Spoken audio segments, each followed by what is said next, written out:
भारत में फिलहाल जो 2 कोरोना वैक्सीन लोगों को लगाए जा रहे हैं, उनमें से एक कोवैक्सीन है और दूसरा कोविशील्ड। इन दोनों वैक्सीन के 2 डोज लोगों को लगाए जा रहे हैं। कोवैक्सीन के पहले डोज के 4 से 6 हफ्ते बाद दूसरा डोज लगाया जा सकता है, जबकि कोविशील्ड के मामले में ये 4 से 8 हफ्ते की अवधि हो सकती है। लेकिन अब देश में कोरोना वायरस वैक्सीन के तीसरे डोज की तैयारी चल रही है। इसे बूस्टर डोज कहा जा रहा है।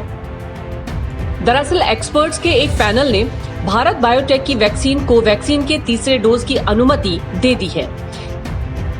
तीसरा बूस्टर डोज दूसरे डोज के 6 महीने बाद दिया जाएगा। इससे फायदा ये होगा कि कोरोना वायरस के नए वेरिएंट से बचाव मिलेगा और नए स्ट्रेन म्यूटेशन करके पैदा नहीं हो पाएंगे। एक्सपर्ट पैनल का कहना है कि भारत बायोटेक अपनी वैक्सीन कोवैक्सीन का तीसरा बूस्टर डोज उन वॉलंटियर्स को पहले दे जो उसके क्लिनिकल ट्रायल का हिस्सा रहे हैं। भारत बायोटेक ने सरकार के सामने प्रस्ताव रखा था कि तीसरे डोज के बाद कोरोना के खिलाफ शरीर की इम्यूनिटी कई सालों के लिए बढ़ जाएगी, जिसके बाद एक्सपर्ट पैनल ने बूस्टर डोज की अनुमति दे दी है। उधर भारत बायोटेक के प्रस्ताव पर सब्जेक्ट एक्सपर्ट कमेटी ने कहा है कि बूस्टर डोज की स्टडी सेकेंड फेज के क्लिनिकल ट्रायल वाले वॉलंटियर्स पर किया जाए। इन वॉलंटियर्स को कोवैक्सीन की 6 माइक्रोग्राम की 2 डोज मिल चुकी है।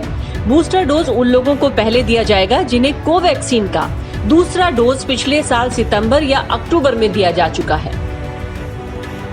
भारत बायोटेक इन वॉलंटियर्स को तीसरा बूस्टर डोज देने के बाद 6 महीने तक निगरानी में रखेगी, ताकि उनके शरीर में कोरोना के खिलाफ होने वाले बदलावों, इम्यूनिटी के घटने और बढ़ने के साथ ही नए वेरिएंट से बचने में कितनी मदद मिलती है, इस पर नजर रखेगी।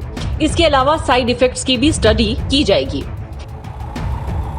इसके बाद भारत बायोटेक अपनी स्टडी रिपोर्ट सरकार के एक्सपर्ट पैनल के सामने रखेगी।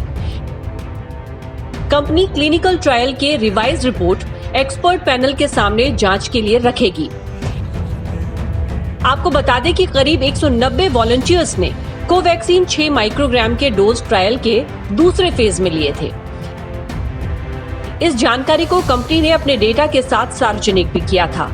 अब इन वॉलंटियर्स को 2 समूहों में बांटा जाएगा। एक समूह को तीसरा बूस्टर डोज दिया जाएगा। इसके बाद दोनों समूहों के वॉलंटियर्स के शरीर में होने वाले बदलावों की स्टडी की जाएगी।